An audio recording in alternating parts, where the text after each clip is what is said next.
Saudara-saudari yang saya kasih dalam Tuhan Yesus, selamat pagi.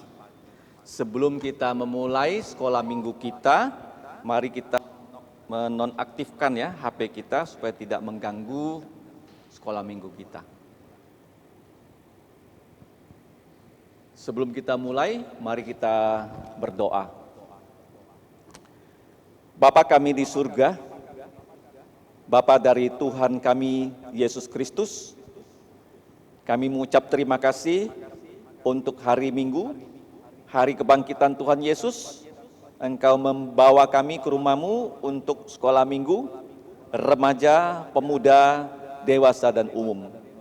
Kami menyerahkan waktu ini ke dalam pimpinan-Mu, mohon Roh-Mu memberi kami hikmat untuk mengerti akan firman-Mu. Kami juga berdoa, kiranya Engkau menghapus dosa kami, pelanggaran kami, kesalahan-kesalahan kami, dengan darah Tuhan Yesus. Demikianlah ya Bapa, kami berdoa dan berterima kasih hanya di dalam nama Tuhan Yesus. Amin. Hari ini kita akan belajar dari surat Yesus Kristus ya, sebagai kepala gereja kepada gereja yang bernama Gereja Pergamus.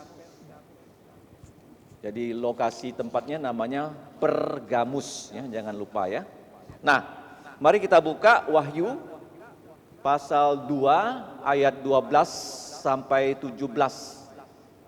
Nah, Gereja Pergamus kita nanti akan belajar sebagian anggota gerejanya itu rohani ya. Rohani. Tetapi sebagian anggota gerejanya itu duniawi ya. Berkompromi dengan dunia. Mari kita buka Wahyu pasal 2 ayat 12 ya, sampai ayat yang ke-17. Kita baca bersama-sama ya. 1, 3. Dan tuliskanlah kepada gembala gereja di Pergamus. Inilah firman Dia yang memakai pedang yang tajam dan bermata dua. Aku tahu di mana engkau diam, yaitu di sana, di tempat tahta iblis. Dan engkau berpegang kepada namaku, dan engkau tidak menyangkal imanmu kepadaku, juga tidak pada zaman Antipas, saksi atau martirku yang setia kepadaku, yang dibunuh di hadapan kamu, di mana iblis diam. Ayat 14-15 sama-sama. Tetapi aku mempunyai beberapa keberatan terhadap engkau. Di antaramu ada beberapa orang yang menganut ajaran Bileam, yang memberi nasihat kepada Balak untuk menyesatkan orang Israel, supaya mereka makan persembahan berhala dan berbuat jinah. Demikian juga ada padamu orang-orang yang berpegang kepada ajaran pengikut Nikolaus. Ayat 16-17. Sebab itu bertobatlah, jika tidak demikian aku akan segera datang kepadamu, dan aku akan memerangi mereka dengan pedang yang di mulutku ini.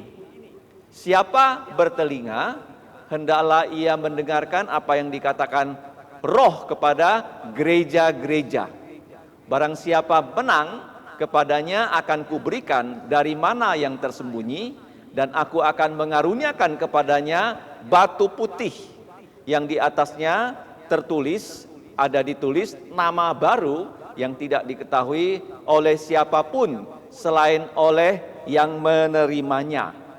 Nah, saya ulangi lagi. Kita sudah belajar gereja Efesus, kota yang paling besar di Asia. Ini sekarang adalah Turki ya, modern. Nah, Efesus ini mempunyai jarak dengan Smyrna. Kemudian Smyrna mempunyai jarak dengan Pergamus. Jadi ini kita tahu mereka adalah gereja-gereja yang bertetangga. Dan Tuhan Yesus mengirim 7 surat ya kepada mereka. Artinya begini, surat yang dikirim kepada Efesus harus dibaca oleh gereja di Smyrna. Paham ya? Jadi surat ini sebenarnya walaupun ditujukan kepada 7 gereja di 7 tempat, tetapi juga untuk kita, orang-orang yang percaya pada Yesus. Nah, saya sudah pernah terangkan, posisi dari ke-7 gereja ini disebut secara berurutan searah jarum jam. Ya, Efesus, Smyrna, Pergamus, Tiatira, Sardis, Philadelphia, Laodikia. Yang dekat dengan Laodikia ini namanya gereja Kolose. Gereja apa? Kolose. Nah, kita lihat ya. Kalau kamu ditanya di mana letak geografis ya dari ke-7 gereja ini? Di daerah Asia, daerah Turki. Nah, kalau dari Turki menyeberang lagi ya ke bagian barat itu sudah Eropa. Karena Turki dekat sekali dengan Eropa. Paham ya? Kita lihat ke-7 gereja ini saya sudah beri singkatan ESPTSFL. Masih ingat? ES ya. Kita sering minum es kan? E untuk apa? Efesus. S untuk Smyrna. PTS Putra Tuhan Surgawi. Ya, bukan perguruan tinggi swasta ya. Dulu saya suka pakai perguruan tinggi swasta. Ternyata ada yang lebih bagus singkatannya. Apa PTS? Putra Tuhan Surgawi. FL, nah FL itu for love ya. Efesus, Smyrna, Pergamus. Ya. Ada 2 gereja yang tidak mendapatkan kecaman dari 7 gereja. Gereja apa saja? Gereja Smyrna yang sudah kita pelajari dan gereja Philadelphia. Oke. Nah, kemudian Tiatira, Sardis, Philadelphia tidak mendapatkan kecaman sama sekali. Ada 2 gereja. Gereja Smyrna dan gereja Philadelphia, Tuhan Yesus tidak mengecam ya mereka. Bukan berarti gerejanya sempurna loh. Tidak ada gereja yang sempurna ya, paham ya? Tetapi gereja itu tidak mendapatkan kecaman. Di dunia ini tidak ada ya, manusia atau organisasi yang sempurna tanpa dosa ya. Artinya mereka berdosa, bersalah, tapi mereka bertobat. Ya, kenapa mereka tidak dikejam? Ya, kemungkinan besar mereka melakukan kesalahan, tapi mereka sudah berubah ya, sesuai dengan firman. Nah, saya sudah jelaskan minggu yang lalu, gereja Smyrna. Masih ingat Smyrna itu dari kata Smyrna kita dapatkan kata Mirna. Mirna, dari kata mur ya, mur. Mur itu baunya harum, tetapi rasanya pahit. Ini gereja Smyrna. Mereka itu di hadapan Yesus itu baunya wangi. Tapi mereka mengalami pengalaman yang pahit. Nah, Tuhan Yesus memperkenalkan dirinya dengan 2 karakter. Ya, dia adalah yang awal dan yang akhir. Smyrna itu mengatakan dirinya kota nomor 1. Yesus bilang bukan Smyrna yang nomor 1. Tapi Tuhan Yesus yang nomor 1. Nah, Smyrna itu mengatakan dirinya harum. Tuhan Yesus bilang bagaimana? Saya ini ya waktu mati sudah bagaimana? Dibungkus dengan mur 50 kilo. Mur ini rempah yang mahal loh. Yang membawa mur 50 kilo itu adalah Nikodemus. Ya, orang mengatakan Nikodemus itu adalah orang yang paling kaya di Yerusalem, orang yang paling pintar di Yerusalem. Namanya Nikodemus. Nah, jadi kita tahu karakter Kristus diperkenalkan sesuai dengan nama kota Smyrna. Ya, mur ya. Kamu bukan mur loh. Saya yang sudah mati dibungkus dengan mur. Pada hari ketiga saya bangkit dari kematian. Ini Smyrna. Kemudian gereja Smyrna tidak ada sama sekali kecaman Tuhan Yesus. Ya, ada 12 karakter dari gereja Smyrna yang perlu ya kita pelajari dan kita miliki dan kita teladani. Yang pertama, mereka itu rajin, susah payah melayani. Ya, mereka itu karena mereka setia kepada firman Tuhan, mereka sakit dianiaya. 12S ya, dari gereja Smyrna. 3, mereka itu karena dikucilkan, mereka miskin. Karena kota itu menyembah berhala, mereka tidak ikut menyembah berhala, sehingga banyak perdagangan yang tidak mereka bisa ikuti. Ya, seperti mereka menyembah berhala, ada beberapa pekerjaan yang tidak mereka dapat ikuti. mereka dikucilkan. Ya, itu gereja Smyrna. Mereka sangat miskin secara materi, tetapi Tuhan Yesus mengatakan pada mereka, mereka sangat kaya secara rohani. Kenapa kaya? Kita juga adalah sangat kaya secara rohani karena kita memiliki kitab suci. Nah, mereka dianggap orang yang membawa sial, menerima sumpah serapah. Ya, sudah kita pelajari minggu yang lalu. Ya, orang Smyrna itu mengatakan, orang-orang Kristen di Smyrna itu bagaimana? Membawa sial. Kemudian yang menganiaya mereka bukan hanya orang ya dari kalangan kafir, tapi juga dari orang-orang Yahudi. Yesus mengatakan mereka itu bukan anak-anak Allah, tapi mereka adalah sinagog setan. Tuhan Yesus mengatakan kamu jangan ya, sama sekali jangan takut ya, kepada siksaan yang tersisa waktunya singkat. Yesus datang kepada mereka, mereka sudah menderita loh.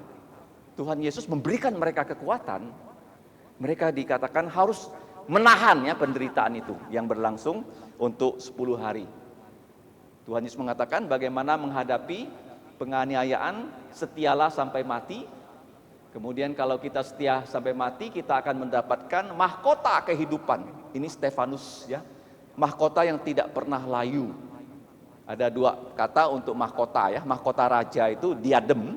Ya, mahkotanya Yesus itu diadem, mahkota raja. Kalau kita ya, mahkota yang memenangkan pertandingan itu dinamakan Stefanus. Ya, paham ya? 11 ya, dengarkanlah suara Roh Kudus. Ya, dan mereka itu shalom sejati. Oke, kalau kita percaya Yesus baru ada shalom. Nah, hari ini kita akan belajar dari gereja Pergamus ya, setelah Smyrna. Dan tuliskanlah kepada gembala gereja, kalau di dalam Alkitab bahasa Indonesia disebut malaikat jemaat. Malaikat apa? Jemaat. Kenapa orang memakai kata jemaat? Ya, karena diambil dari kata Jumatan ya. Sebenarnya itu adalah kata eklesia. Terjemahan yang lebih tepat dalam bahasa Portugis itu gereja. Gereja. Kamu tahu nggak kata mengemis itu asalnya dari Paku Buwono X. Karena Raja Paku Buwono yang ke-10 dari Solo, setiap hari Kamis dia pergi ke tempat-tempat tertentu, dia membagi-bagikan uang. Membagi-bagikan apa? Uang. Jadi orang yang mau mendapatkan uang, mendapatkan berkat dari Raja Paku Buwono ke-10, mereka datang hari Kamis. Orang yang datang disebut ngemis. Ya, kalian banyak yang nggak tahu kan? Astro tahu nggak? Belum tahu ya? Ya, ngemis itu dari bahasa Kamis, ya. Jadi ngemis itu dari bahasa kemis. Kamu bisa cek ya di buku sejarah. Kenapa gereja disebut jemaat? Orang memakai kata jemaat ya karena diambil dari kata Jumatan ya. Sebenarnya itu adalah kata eklesia. Terjemahan yang lebih tepat dalam bahasa Portugis itu gereja. Gereja. Kamu tahu nggak kata mengemis itu asalnya dari Paku Buwono X. Karena Raja Paku Buwono yang ke-10 dari Solo, setiap hari Kamis dia pergi ke tempat-tempat tertentu, dia membagi-bagikan uang. Membagi-bagikan apa? Uang. Jadi orang yang mau mendapatkan uang, mendapatkan berkat dari Raja Paku Buwono ke-10, mereka datang hari Kamis. Orang yang datang disebut ngemis. Ya, kalian banyak yang nggak tahu kan? Astro tahu nggak? Belum tahu ya? Ya, ngemis itu dari bahasa Kamis, ya. Jadi ngemis itu dari bahasa kemis. Kamu bisa cek ya di buku sejarah. Kenapa gereja disebut jemaat? Kita nggak bertemu di hari Jumat kan? Karena mengikuti istilah Jumatan. Makanya saya ganti ya. Gembala gereja di Pergamus. Nah, inilah firman dari Dia yang memakai pedang yang tajam yang bermata 2. Aku tahu di mana engkau diam, yaitu di sana di tempat tahta iblis, dan engkau ya berpegang kepada namaku, dan engkau tidak menyangkal imanmu kepadaku, juga tidak pada zaman Antipas, saksi ya, kata saksi itu kata martirku yang setia kepadaku, yang dibunuh di hadapan kamu di mana iblis diam. Kita lihat gereja Pergamus, kemungkinan ya gereja ini berdiri Pada saat Rasul Paulus melakukan perjalanan misi di dalam Kisah Para Rasul pasal 16 ayat 7 dan 8. Jadi gereja ini di daerah Misia di Asia. Kemudian kalau kita lihat kenapa gereja Pergamus itu berdiri, kemungkinan besar itu gereja Efesus yang sudah berdiri sebelumnya mengabarkan Injil ya ke daerah sekitarnya. Karena gereja Efesus mengabarkan Injil ke seluruh daerah Asia. Kisah Rasul pasal 19. Kalau kamu membaca bagaimana gereja ini bisa berdiri. Ya. Gereja bisa berdiri karena ada gereja yang sudah berdiri mengirimkan tenaga misi, mengirimkan pengabar Injil untuk mengabarkan Injil di daerah itu. Kalau ada orang sudah percaya Yesus, baru gereja di situ bisa berdiri. Nah, kita lihat kepada gereja Pergamus, Tuhan Yesus itu memperkenalkan dirinya sebagai pedang ya. Karena pedang itu adalah senjata dari tentara Roma. Pedang itu ada dua jenis, yang pedang pendek dan pedang yang panjang. Nah, pedang itu apa bedanya dengan pisau dengan golok?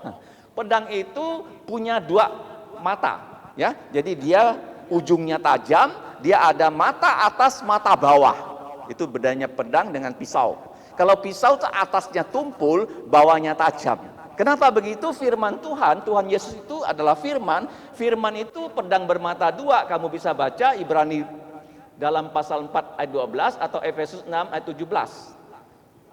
Karena dia pedang, dia bisa menusuk. Karena dia tajam, dia bisa memotong ke atas dan ke bawah. Nah, ini bedanya dengan pisau ya. Kalau pisau bisa menusuk, hanya bisa memotong ke bawah, tidak bisa memotong ke atas. Kalau pedang beda ya. Dia bisa menusuk, bisa memotong ke atas, memotong ke bawah. Ini adalah firman. Artinya begini, firman Tuhan itu maha tahu.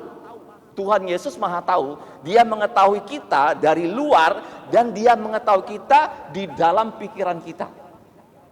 Kamu sekarang berada di sini, apa yang sedang kamu pikirkan, Tuhan Yesus tahu. Paham ya? Kenapa Tuhan Yesus gelarnya adalah pedang tajam bermata dua. Ada disebut tajam ya. Kemudian kota Pergamus itu jauh ya dari kota Efesus ya. Karena gereja Pergamus kemungkinan didirikan oleh gereja Efesus 100 mil jauh ya. Kalau sekarang dari Pontianak kemungkinan ke Singkawang. Jadi gereja Pontianak mendirikan gereja di Singkawang. Kira-kira begitu ya. Jadi kita bersyukur ya dengan belajar 7 gereja ini. Gereja di mana kita sekarang melayani seharusnya bisa membuka banyak gereja. Paham ya? Nah, di kota Pergamus itu disebut kota yang perpustakaannya nomor 2. Karena di kota Pergamus ya dikatakan kemungkinan ada 200.000 koleksi perpustakaannya. Hanya kalah dengan kota apa? Zaman itu. Alexandria. Kamu tahu nggak perpustakaan terbesar di dunia ada di mana? Di mana? Saat ini di mana? Astro? Nggak tahu? Apa? Zaman sekarang. Perpustakaan terbesar di dunia ada di mana? Di Singapura tuh banyak perpustakaannya. Perpustakaan terbesar di dunia ada di Washington DC. Ibu kota United States of America. Ibu kota Amerika Serikat. Ada berapa koleksi di situ? Kalau ini hanya 120.000. Kalau di sana perpustakaannya ada buku, ada mikrofilm, ada kaset video macam-macam, itu ada 120 juta.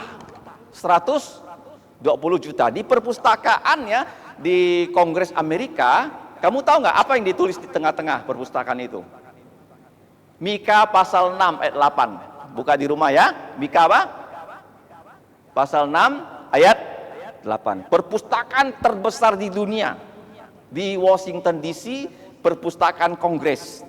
Nah, ini di sana selain perpustakaannya terkenal, juga ada berhala-berhala. Kombinasi berhala bangsa Yunani dengan berhala bangsa Romawi. Ya, karena mereka menyembah begitu banyak dewa ya. Ya, setiap planet bintang itu dianggap dewa-dewi mereka. Jadi begitulah ya kota Pergamus, di dalam kota yang seperti itu berdirilah gereja Pergamus. Apa ciri khas gereja Pergamus? Sebagian anggota gereja ada yang setia, sebagian anggota gereja ada yang kompromi, kanan kiri oke. Ya, sudah menyembah Yesus juga menyembah berhala. Nanti kita lihat ya. Nah, Tuhan Yesus mengatakan kota Pergamus itu adalah kota yang menurut dunia bagus karena perpustakaannya nomor 2 terbesar di dunia pada zaman itu. Tapi Tuhan Yesus mengatakan kota Pergamus itu di dalam ayat yang tadi kita baca ada 2 kali disebut kata setan. Berapa kali? 2 kali. Kota Pergamus itu tahtanya setan. Ya, tahta apa? Setan. Di Alkitab ya, tempat-tempat yang pernah disebut sebagai tahta setan, kamu tahu nggak? Kota Babel, kota mana? Babel, Menara Babel, masih ingat? Ya, mereka mau membangunnya tangga ke sorga. Tetapi kota Pergamus Tuhan Yesus sebut sebagai apa? Tahtanya setan, tempat tinggalnya setan. Nah, tetapi di kota Pergamus berdiri gereja Pergamus. Di situ ada seorang yang menjadi teladan, namanya Antipas, pasal 2 ayat 13. Antipas kenapa jadi teladan? Karena dia mati martir. Siapa yang mati martir pertama di Alkitab? Stefanus. Rasul siapa yang pertama mati martir? Rasul Yakobus putra Zebedius. Kalau Stefanus dilempar batu sampai mati setelah dia mengabarkan Injil. Kalau Yakobus dipenggal kepalanya oleh Raja Herodes, ya, martir yang setia, dibunuh bersama-sama beberapa saudara dari gereja Smyrna. Jadi 2 gereja yang setia ini itu ada orang-orang yang mati martir, ya, mati karena mengabarkan Injil, mati karena setia kepada Tuhan Yesus. Nah, sekarang kita lihat gereja Pergamus itu terdiri dari anggota gereja dengan 2 golongan. Golongan yang pertama adalah mereka yang setia kepada Tuhan Yesus. Nah, kalau kita baca gereja yang setia pada Tuhan Yesus mengatakan, aku tahu. Kalau kita lihat dalam bahasa aslinya, aku tahu adalah hoida. Dalam bahasa Yunani ada 2 kata untuk aku tahu, ginosko. Kalau ginosko itu kita perlu bertanya dulu, baru kita tahu, itu ginosko. Kalau hoida, karena Yesus itu Allah yang maha tahu, dia Allah yang maha hadir, Allah yang maha kuasa, dia nggak perlu bertanya pada kita, dia sudah tahu, karena dia maha tahu. Dia tahu kemarin, hari ini, bahkan yang akan datang, karena dia maha tahu. Dia mengatakan, aku tahu, aku maha tahu akan 3 hal yang menjadi teladan kalian. 3T. 3T apa? 1, kamu ya beberapa orang di gereja Pergamus taat dan tekun bekerja dan melayani. Ini ciri khas kalau kamu taat tekun dalam membaca firman, berdoa, melayani, datang kebaktian, datang sekolah minggu, kamu dibilang oleh Tuhan Yesus, kamu baik. Kamu apa? Baik. Ya, taat dan tekun. Yang kedua, kita bukan hanya ya tahu firman, kita harus teguh berpegang pada nama Kristus. Ya, karena nama Kristus itu satu-satunya nama, Kisah Rasul 4:12 yang membawa kita bisa diselamatkan. Karena banyak orang mengatakan, kamu percaya A bisa bawa kamu masuk surga. Percaya B bisa bawa kamu masuk surga. Percaya Yesus juga betul. Jadi semua kepercayaan bisa membawa keselamatan. Padahal kita mengatakan tidak. Ya. Gereja di Pergamus juga begitu. Mereka mengatakan hanya Tuhan Yesus yang bisa menyelamatkan. Yang lain-lain berhala orang Yunani, berhala orang Roma, dewa orang Roma, dewi orang Yunani, tidak bisa menyelamatkan. Hanya Tuhan Yesus. Mereka teguh berpegang kepada kepercayaan itu. Ya, hanya siapa yang bisa menyelamatkan? Hanya Tuhan Yesus. Coba kita buka sama-sama ayatnya. Mana? Kisah Rasul 4 ayat 12. Kisah Rasul 4. Baca sama-sama. 1, 3. Dan keselamatan tidak ada di dalam siapapun juga selain di dalam Dia, sebab di bawah kolong langit ini tidak ada nama lain yang diberikan kepada manusia yang olehnya kita dapat diselamatkan. Nama siapa itu? Hanya nama Yesus, ya, yang bisa menyelamatkan manusia. Kenapa? Karena Yesus mati untuk dosa kita, darahnya bisa menghapus dosa. Dia bukan hanya mati loh, dia bangkit dari kematian, mengalahkan maut. Satu-satunya manusia yang sudah mengalahkan maut, yang bisa menyelamatkan kita dari maut, hanya Tuhan Yesus. Tidak ada yang lain. Ya. Yang ketiga, ya, 3T. T pertama taat, T kedua teguh, T ketiga tidak menyangkal iman. Artinya tidak kompromi. Ya. Nah, kemudian kita lihat di gereja Pergamus ada beberapa orang yang menyimpang, ya, dari firman Tuhan. Ada 4 hal yang mereka lakukan. 1, ya, mereka memegang ajaran Biliam. Nanti saya akan jelaskan apa itu Biliam. Yang kedua, ya, memakan hal-hal atau makanan yang sudah dikorbankan kepada berhala. Yang ketiga, melakukan percabulan, perzinahan, ya, atau pornografi. Yang keempat, memegang pengajaran Nikolaus. Ada 4 hal yang Tuhan Yesus. Mereka sudah menjadi anggota gereja Pergamus, tapi masih melakukan hal seperti ini. Kita perlu cek, ya. Kamu mengatakan diri kamu sudah percaya Yesus. Apakah kamu masih selingkuh? Ini namanya selingkuh rohani. Ya. Nah, 3 ajaran sesat Biliam. Nah, ajaran sesat Biliam ini itu dicantumkan bukan hanya di Perjanjian Lama. Di Perjanjian Lama itu kalau kamu mau membaca itu di kitab Bilangan, ya. Bilangan 22, gampang ingat, ya. Sampai Bilangan 31. Bilangan 21 sampai 31.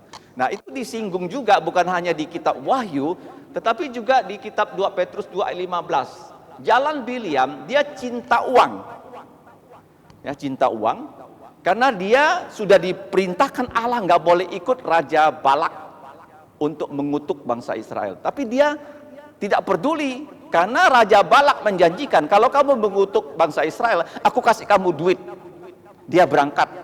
Ya, di tengah jalan itu keledainya menegur dia loh. Di dunia ini ya hanya ada 2 kali binatang berbicara. Di Taman Eden, ular berbicara pada Adam. Ya, dalam kitab Bilangan, keledai berbicara pada Biliam. Apa itu dosa Biliam?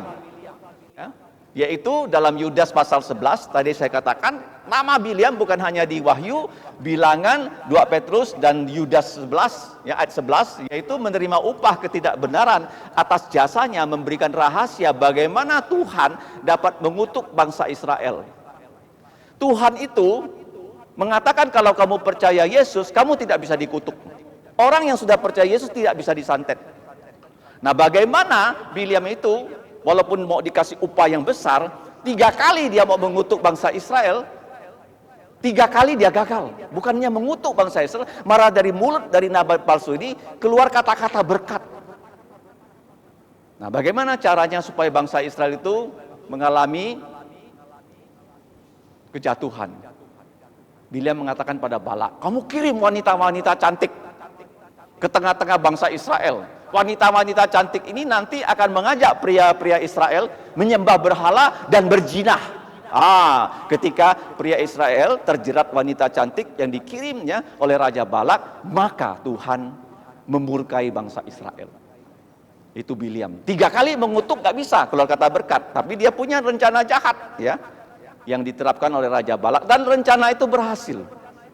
Itulah doktrin, ya, Biliam mengajarkan Balak bahwa kirim wanita tercantik, ya, dari kerajaan kamu, jerat pria bangsa Israel supaya mereka menyembah berhala dan berzina, sehingga Tuhan sendiri yang akan menghukum bangsa Israel. Jadi kita orang Kristen tidak bisa dikutuk, tidak bisa disumpah serapai, kecuali kita bisa digoda berdosa.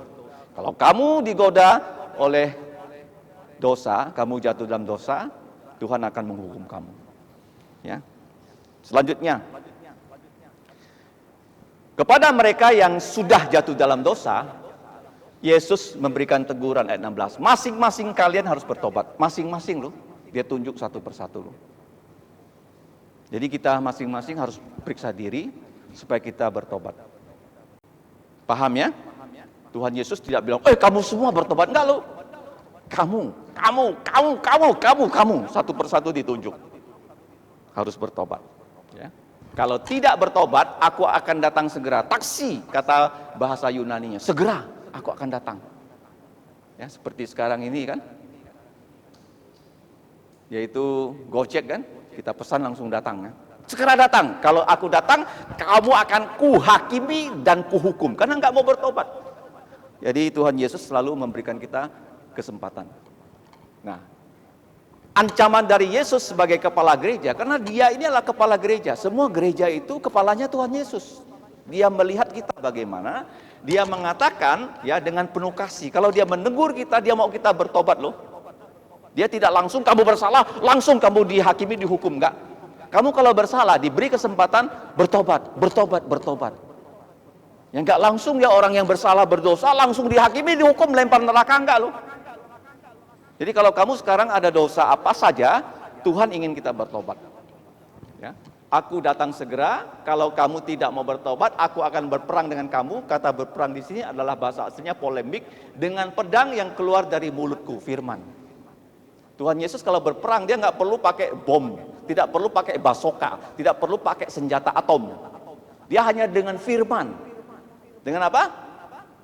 Tadi dia perkenalkan dirinya apa? Firman seperti pedang tajam bermata dua. Ingat baik-baik ya.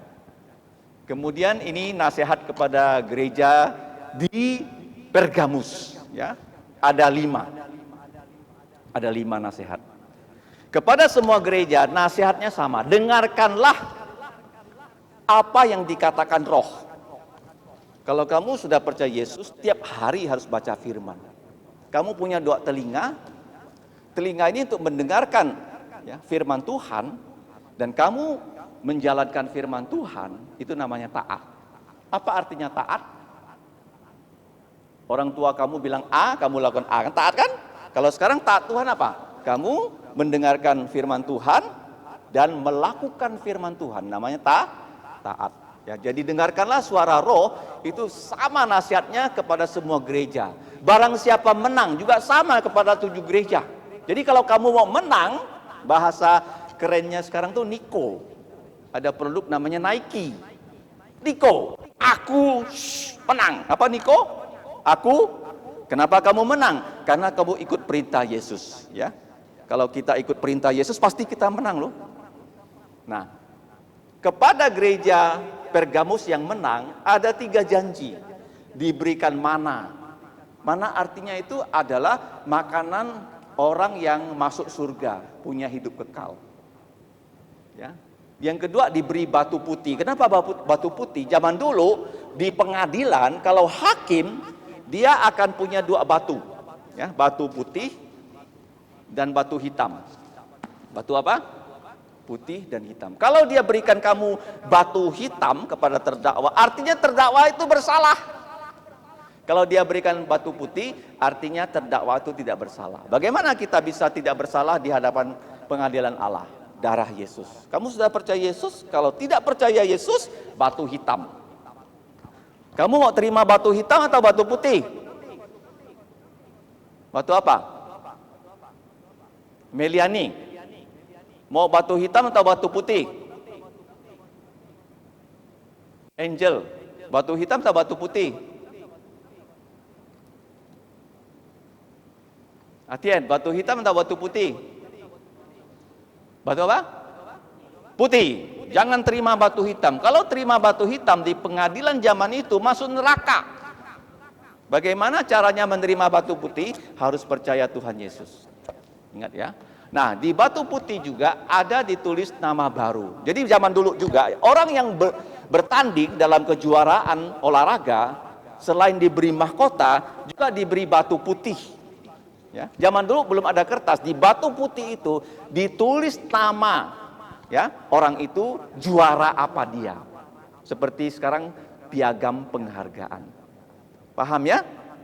Jadi kepada gereja Pergamus yang setia itu selalu mendengarkan suara Roh, Dia menang karena mengikuti perintah Yesus, diberi makan makanan rohani dari Allah dalam hidup yang kekal, menerima batu putih artinya menerima keselamatan, dan di atas batu putih itu ada ditulis namanya. Jadi kita sudah belajar dari gereja hari ini Pergamus, gereja yang terdiri dari dua kelompok, yang satu setia, yang lainnya tidak setia. Yang setia 3T, apa 3T-nya? Tekun melayani, terus kemudian teguh memegang nama Yesus, tidak menyangkal iman. Tapi mereka punya 4 kecaman. Apa 4 kecamannya? Nah, lihat ya 4 kecamannya. Nih. Mengikuti Bileam, memakan korban pada berhala, melakukan perzinahan, memegang doktrin Nikolaus. Kepada mereka ini disuruh ya, harus segera bertobat, jika tidak Yesus segera datang menghakimi dan menghukum. Ya, Yesus mengatakan kepada gereja di Pergamus, dengarkan suara Roh, barang siapa menang akan diberi mana, kemudian diberi batu putih dan diberi nama baru yang ditulis di atas batu putih. Mari kita berdoa. Bapa kami di surga, dalam waktu yang singkat kami sudah belajar dari kitab Wahyu tentang gereja Tuhan Yesus di Pergamus. Kiranya pelajaran ini dapat kami review ketika kami meninggalkan kelas ini, supaya kami lebih paham akan firman-Mu. Engkau memberikan kami pengajaran sehingga kami menjadi anak-anak-Mu yang taat, yang rela bertobat untuk teguran dari Tuhan Yesus. Ampunilah dosa kami Bapa, dengarkanlah doa kami, hanya di dalam nama Tuhan Yesus kami bersyukur dan berdoa. Amin. Terima kasih.